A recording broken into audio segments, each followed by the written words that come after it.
सत्संग तीर्थ से बढ़कर के होता है। आप लोगों ने रामायण में सुना होगा, सुनी समझी मुदित मन मजहि अति अनुराग, लहि चार फल अक्षत तन साधु समाज प्रयाग। कहा जाता है कि साधु समाज जो है वह प्रयागराज के महाकुंभ से भी बड़ा तीर्थ होता है। साधु समाज का जो उपदेश है, संत समाज का जो उपदेश है, गुरुजन का जो उपदेश है, वह उपदेश में कल्याण छिपा हुआ है, वह तीर्थ से भी बड़ा होता है। आदमी तीर्थ करने के लिए जाते हैं, कहां? अयोध्या, काशी, बद्रीनाथ धाम, बोल बम। लेकिन संत महात्मा कहते हैं कि जिनका मन शुद्ध हो, इंद्रियां शुद्ध हो, वह शुद्ध अवस्था में जो कर्म करते हैं उनका तीर्थ हो रहा है। तीर्थम परम किम स्वमनो विशुद्धम, सबसे उत्तम तीर्थ क्या है? कहते हैं जिसका मन शुद्ध हो।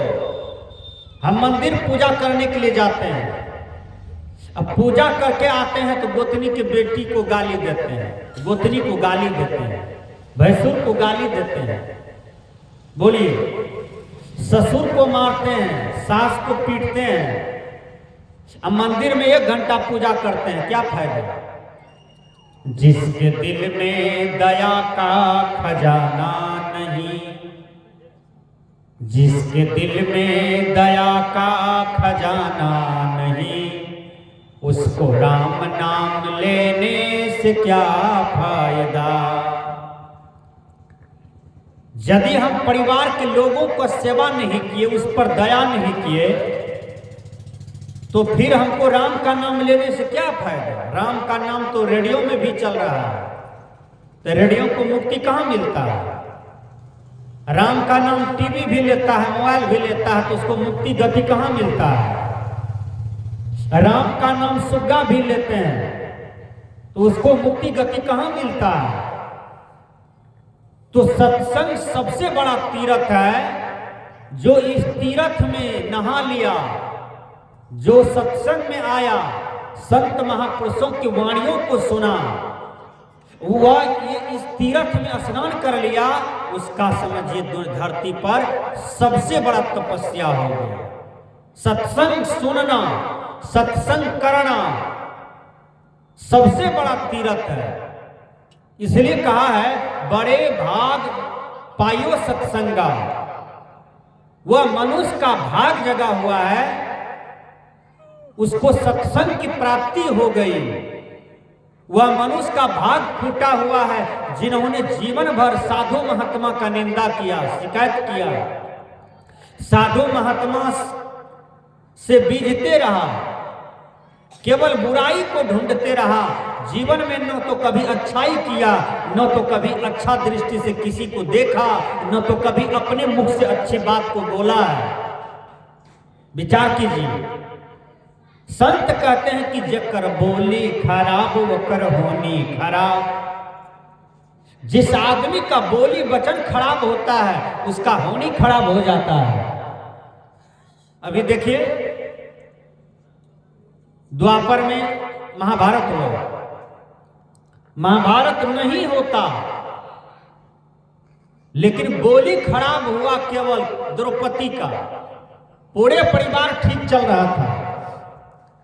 जब महायज्ञ युधिष्ठिर जी महाराज करते हैं तो उसमें बोली खराब हो गया, किसका? द्रौपदी का। द्रौपदी के घर आ रहे थे दुर्योधन। दुर्योधन जब आ रहे थे तो देखा कि हमको तो समूह में जाना है, जहां दिग्गज लोग बैठे हैं वहां जाना है। तो वहां जाने के लिए 2 रास्ता था। एक रास्ता बुझा रहा था कि वहां पानी है, एक रास्ता बुझा था वहां सूखा हुआ है। लेकिन जहां सूखा हुआ था उसी में पानी था, जहां पानी था वहां सूखा हुआ था। इसी अनुमान से दुर्योधन निकला, सूखा समझ करके, जैसे पैर दिया हड़बड़ा करके पानी में गिरा। द्रौपदी 2 मंजिला पर खड़ी थी और कहती है, अंधा का बेटा अंधा।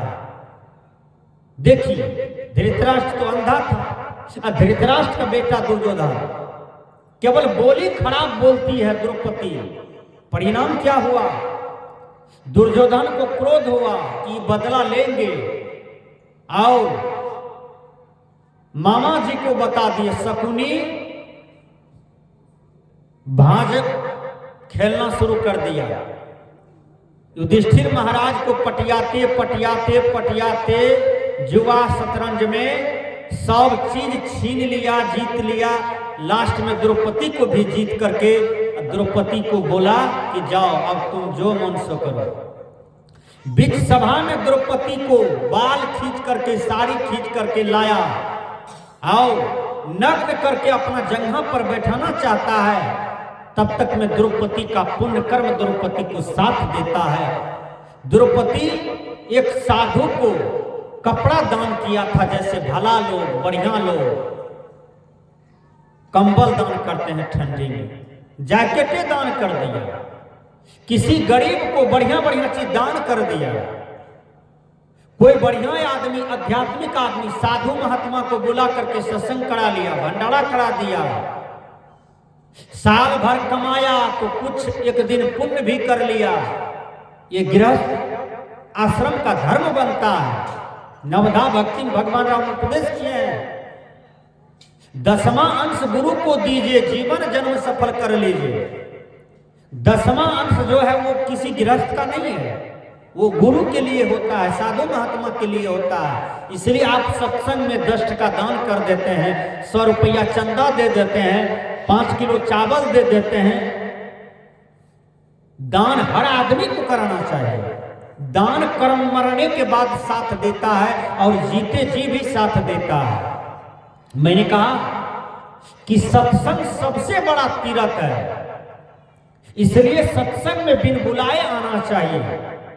विचार कीजिए, एक नई नवेलन दुल्हन आई थी तो आंगन में झाड़ू लगा रही थी, स्पीकर से आवाज आ रहा था सत्संग का। तो नई नवेलन कन्या कहती है, माँ जी ये सत्संग का आवाज कहां से आ रहा है? का डुमरिया में अनुरुद्ध बाबू के यहाँ साल में 1 बार सत्संग होता है दरवाजे पर। अब दिन रात तो ऐसे होते रहता है सत्संग भवन में। बाहर से महात्मा आए हैं, उन्हीं का प्रवचन चल रहा है। तो माँ जी वहां तो गांव के सभी लोग होंगे, आप भी जाइए ना। कहा हम लोग के यहाँ सत्संग नहीं होता है, सत्संग धारबो नहीं करता है, न जाते हैं, न सुनते हैं, न सत्संग से मतलब रखते हैं। वो नबकी कनियन कहती है, माँ जी ये गंदा बुद्धि है, आप सत्संग में जाइए, मैं आपका सारे काम करूंगी, आप सत्संग में जाइए। ये 50 टका लीजिए, आरती होगी, महात्मा के चरण में देके प्रणाम करके आइएगा। कभी दान नहीं किए हैं, मैं आपको रुपया देता हूं, दान कर दीजिएगा। वो गई सत्संग में, सुन ली, सुन करके आई। संजोग से उसी रात में उसकी मृत्यु हो जाती है। आचरा में पैसा बांध लिया 50 टकिया, आरती हुआ, सब कोई दान पुण्य किया महात्मा के चरण में। उस बूढ़ी को लोभ लग गया 50 टका से, दान नहीं किया। बूढ़ी रात में चली गई दुनिया से। जब बूढ़ी को स्नान करके कपड़ा पहनाया जा रहा था तो देखा अचरा के पैसा अचरे में है। अब पुतहू गाती है, अंदर से कहती है, हे माँ यदि आप ये रुपया भी दान करके दुनिया से जाते भगवान के घर तो आज आपको सदगति हो जाता है, आज आपको कल्याण हो जाता है। लेकिन ऐसा हुआ नहीं। माँ जी आप अपने जीवन को नहीं बदल पाए। वो कहती है भजन के द्वारा, जो भजन को आप सुनने के लिए जा रहे हैं वह भजन बहुत सुंदर है। और आप सुने क्या कहती है माता जी। माता जी का तो शरीर छूट गया और उसकी नबकी जो थी वो कितना बढ़िया से कहती है कि आज मेरी माँ अकेले चली गई और सब कुछ यहीं पर छूट गया।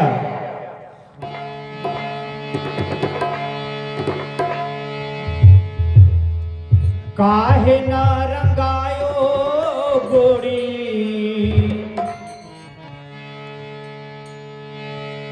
काहे ना रंगायो गोरी,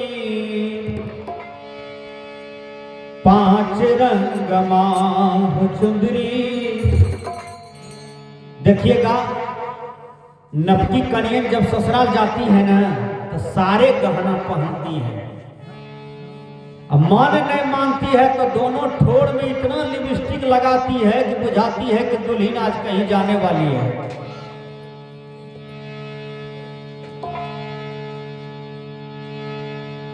सज धज करके ससुराल जा रही है। जब ससुराल पहुंचती है, आंगन जाती है, तो देवर जी कहते हैं भाभी श्री आ गई है। ननद कहती है भाभी आ गई। सास कहती है हमरा पुतो आ गई। और घर सुहावन लगता है। उसी प्रकार इस नहरा से जब आप ससुरा जाएंगे, ससुरा का मतलब होता है परमात्मा का घर, भगवान का घर। उस दिन आपको सज धज करके जाना होगा। वो सजना धजना क्या है? जो ध्यान करते हैं, साधना करते हैं, सत्संग करते हैं, गुरु सेवा करते हैं, वो सज धज करके वो परमात्मा के घर जा रहा है। कबीर साहब ने कहा, काहे ना रंगायो गोरी,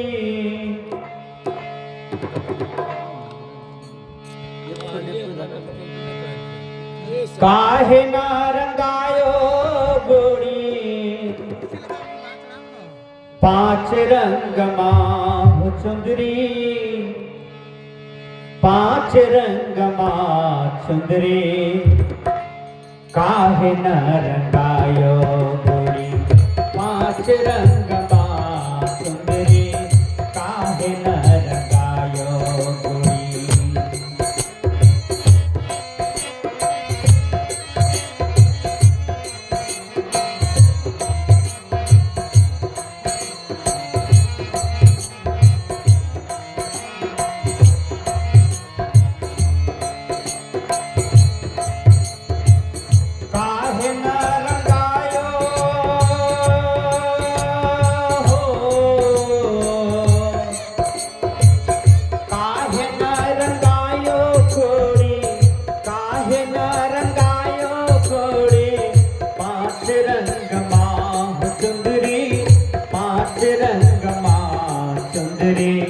काहे न रंगायो गोरी, पांच रंग मां सुंदरी, काहे न रंगायो गोरी।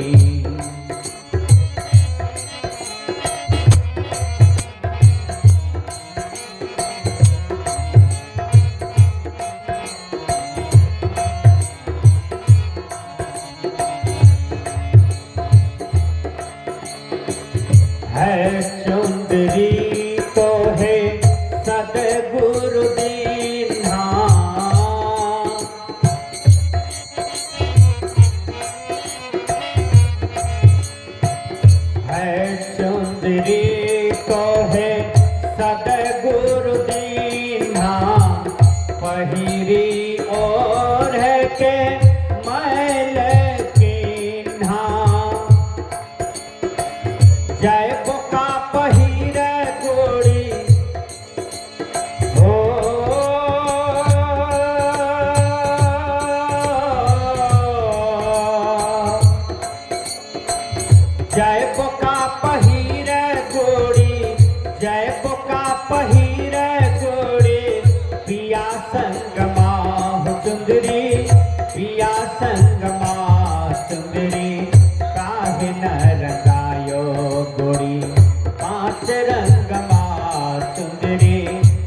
एक बार कबीर साहब जी रास्ते से जा रहे थे, तो कबीर साहब जी अपनी चेतना को एकाग्र करके बढ़ रहे थे। एक बार राजेंद्र बाबू के सामने से बाराती पार्टी चला गया, नाचते गाते बजाते। राजेंद्र बाबू बढ़ रहे थे, दो चार आदमी आए, कहा कि यह देख करके बाराती भी गया है, नाचते गाते बजाते। कहा हमको कुछ पता नहीं है, क्योंकि राजेंद्र बाबू का चेतना एकाग्र था, मन एकाग्र था।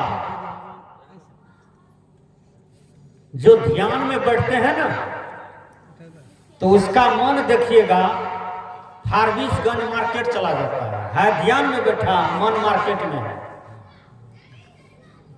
कोई कोई ध्यान करते हैं, ध्यान में बैठे हैं, मन चला गया मक्के के खेत में पानी पटा रहा है, ध्यान हुआ नहीं हुआ? ध्यान में बैठे हैं, मन चला गया काठमांडू घूम रहा है, काठमांडू में है। यहां बैठे हैं, आंख बंद है, मन है काठमांडू में, ध्यान कैसे हुआ? नहीं हुआ। ध्यान का मतलब है मन कहीं नहीं जाए। जिस आनंद की प्राप्ति के लिए आपने ध्यान कर रहा है, आपका चेतना वहां एकाग्र होना चाहिए। राजेंद्र बाबू ने कहा हमको कुछ पता नहीं है कि आगे देख के क्या गया, उसी को ध्यान कहते हैं। जिस आदमी का बाह्य ध्यान ठोस है, उसका आंतरिक ध्यान ठोस होगा। तो कबीर साहब का मन एकाग्र था, जा रहे थे। 3 ठो बचिया घास के लिए जा रही थी, 3 बचिया गांव का। तो कबीर साहब कह रहे थे, अरे मन चल सीधे डगर रे, न ठेक ले तो दीने दोपहरे रे। अरे मन चल सीधे डगर रे, न ठेक ले तो दीने दोपहरे रे। अगली का छोड़ का पछली का छोड़ का, बिचली का धक्का रगरे रे। न ठेक ले तो दीन दोपहरे रे। अरे मन चल सीधे डगरे रे, न ठेक ले तो दीन दोपहरे रे। इसका अर्थ क्या होता है? उलटबांसी है। अरे मन चल सीधे डगर रे, डगर का मतलब रास्ता। कबीर साहब जी कहते हैं, ए मन तुम रास्ते से चलो। कौन सी रास्ते से? जिस रास्ते से बुद्ध गए हैं, जिस रास्ते से महावीर गए हैं, जिस रास्ते से भगवान कृष्ण गए हैं, जिस रास्ते से भगवान राम गए हैं, ऐ मन तू भी उसी रास्ते से चलो। कबीर साहब अपने मन को कह रहे थे। इसका अर्थ यही हुआ, अगली का छोड़ का पछली का छोड़ का, बिचली का धक्का रगर रे। अब आगे में जो लड़की है, पीछे में जो लड़की है, वो दोनों थोड़ा शरीर में दब था देखने में। अब बीच में जो थी गोरी नारी थी, देखने में बड़ी सुंदर थी। कबीर साहब जी कहते हैं, बिचली का धक्का रगड़ रे। तो वो तीनों लड़की को मेंटलिटी हुआ कि बाबा जी जो है हम लोगों को दुष्टा है, खराब बात कह रहा है। लेकिन बात वो नहीं था, बात था भजन के माध्यम में चल रहा थे कबीर साहब। अगली का मतलब होता है जवानी, पिछली। अगली का मतलब होता है बालापना, पिछली का मतलब होता है बुढ़ापा, बिचली का मतलब होता है जवानी। मनुष्य का तीनेपन होता है, बाल्यावस्था, बूढ़ा, जवानी अवस्था, बूढ़ा अवस्था। तो कबीर साहब ये मन से कह रहे थे कि अगली को छोड़ो, मतलब बाल काल में तो खेलने कूदने में समय बीत जाता है ना। अब पिछली बुढ़ापा में कुछ होगा, दांत टूट गया, आंख में मोतियाबिंद आ गई, हाथ थर थर कांप रहा है, बाल दाढ़ी पक गया, बीमारी आ गया, खौं खौं कर रहा है दिन रात। बोलिए न बुढ़ापे में भक्ति होगा, न बचपना में भक्ति होगा। भक्ति कब होगा? जवानी में। तो कबीर साहब मन को यही बात कह रहे थे। शाम में पंचायत बैठा, कबीर साहब ने इस शब्द भजन का अर्थ बताया और तीनों बचिया सहित पूरे गांव के लोग कबीर साहब से कंठी ले लिए। जब उलट बांसी समझ गए और सभी उनका शिष्य बन गए। देखिए, तो जब आदमी को समझ में आ जाता है मानव जीवन ना, तब वह गुरु को स्वीकार कर लेते हैं। कबीर साहब ने भजन में कहा है चुंदरी तो है सदगुरु दीन्हा,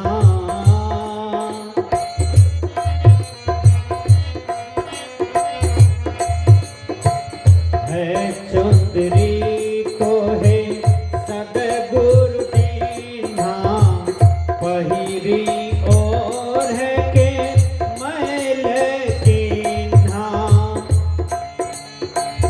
जय बोका पहिरे गोरी, जय बोका पहिरे गोरी, पिया संग माह चुंदरी, पिया संग माह चुंदरी, काहे न रंगायो गोरी, पांच रंग माह चुंदरी, काहे न रंगायो गोरी, काहे न रंगायो,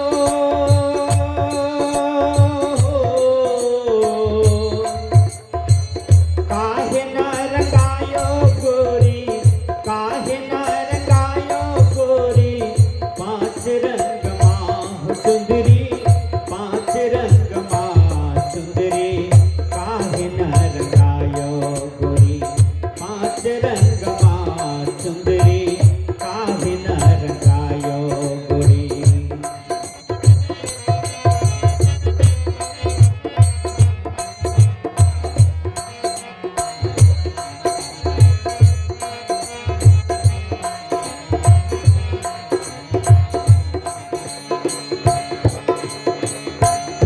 दूसरा कड़ी में गुरुवर कबीर कहते हैं, जब पिया आए तो लेने गवन मां,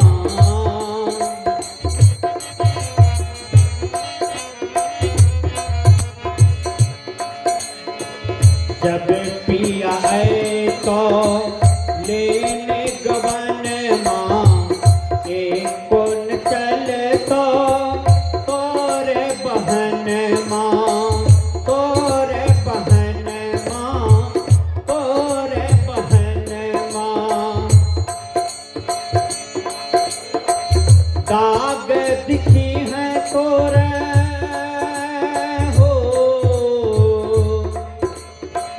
दाग दिखी है तोरे, आचरण माह चुंदरी, आचरण माह चुंदरी, काहे न रंगायो गोरी, पांच रंग माह चुंदरी, काहे न रंगायो गोरी।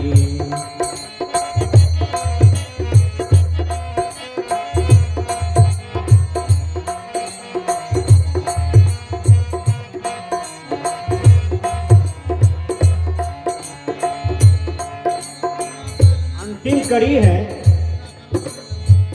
कहत कबीर सुनो भाई साधो, साधो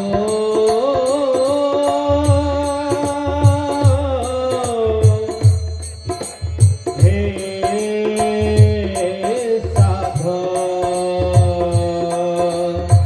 साधो